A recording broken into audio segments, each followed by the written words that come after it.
The Nintendo Switch OLED is the most expensive and premium version of the Switch consoles, but how does it stack up against the cheapest version in the Switch lineup, the Nintendo Switch Lite? Let's find out. First, let's talk about the most noticeable difference, and that is the different types of screens found on these two devices. On the Lite, you'll find a 5.5-inch LCD screen with some pretty large bezels around it, and on the OLED, there's a 7-inch OLED screen that produces some really nice vibrant colors, and the bezels are a lot smaller here on this screen. When it comes to brightness, the OLED screen is much brighter on max brightness compared to the Lite, which can be useful if you're playing in a brighter environment and you need that extra brightness to see the game you're playing. Now, you would think with all the bells and whistles of the OLED screen that it would have a better resolution than the Lite, but that's actually not the case. Both screens are limited to a 720p resolution, and with the Lite having a smaller screen, technically speaking, games should look sharper on here due to the smaller pixel density. Both the Lite and OLED have a 3.5mm headphone jack. If you want to plug in some headphones, you have that option. There's only 32GB of internal storage on the Lite and 64GB on the OLED.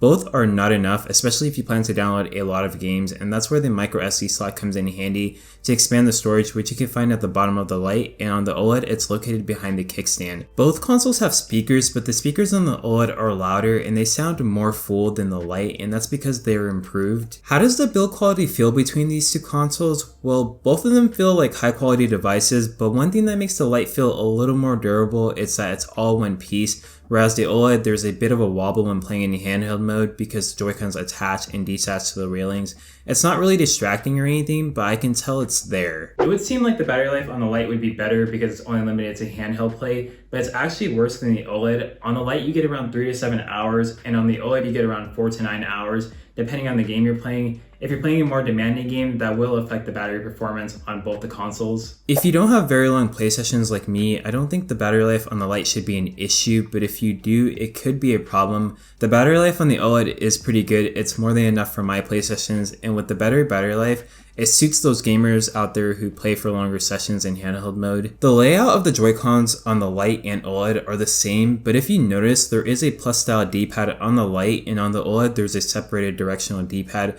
I prefer the plus style D-pad of the Switch Lite because it's just easier for me to press the buttons, and it allows for me to quickly roll my thumb over to press it again. Another difference is the Joy-Cons on the OLED feel more tactile and clicky compared to the Joy-Cons on the Lite, which feel more squishy and membrane-y. Personally, I kind of like the way the buttons feel on the Lite a bit better. It just feels more satisfying to press with just the right amount of resistance, but there is one downside to the Lite's Joy-Cons, and that is they don't have HD rumble, which I do like because it helps with immersion. When it comes to games, the Lite can play every single game that the OLED can, except some games don't support handheld mode, so if you want to play them on the Lite, you'll need a separate pair of Joy-Cons, and then prop the console on something so you can play them. I don't think this is really ideal because one, you'll need a separate pair of Joy-Cons, and if you don't have another pair to use, you'll need to buy them. And with the smaller screen size of the Lite, playing in tabletop isn't going to be as enjoyable because its main purpose is to be held in the hands to play.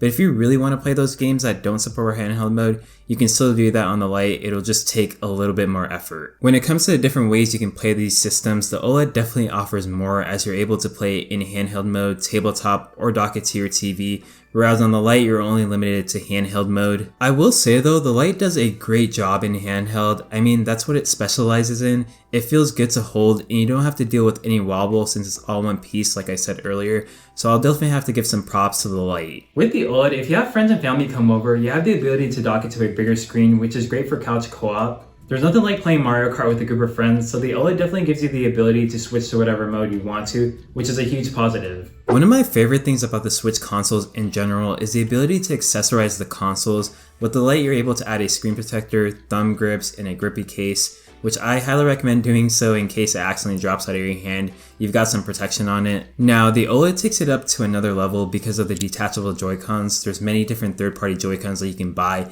and you can use for the OLED, like the Ori SplitPad Pro, which is just awesome because if you're not a fan of how the regular Joy-Cons feel, you can experiment with other Joy-Cons and see how they feel, which is a huge pro for the Switch OLED. There's a pretty large difference in price between the Lite and OLED. The Lite retails for $200 and the OLED retails for $350. That's a $150 price difference. The Lite does have a really appealing price tag, but of course it does come with its compromises. If you're in the market for either one of these consoles, it's very important that you look at the pros and cons of these two devices. The safest bet, of course, is to get the OLED since you won't be missing out on any of the Switch features, but I could definitely see why someone would go for the Switch Lite. Maybe they don't plan on playing on a TV and they want to save that extra $150, which who doesn't like saving money? To add to that, the Lite can still play all the Switch games, But for someone who thinks they might want to play the Switch in docked mode or tabletop, or they just want to experience playing on an OLED screen, I'd suggest going for an OLED, that way you have that ability, and if you want to play in handheld mode, you can still do that as well. Overall, I really like both of these consoles, and I think they both have great offerings for the specific gamer they're targeting.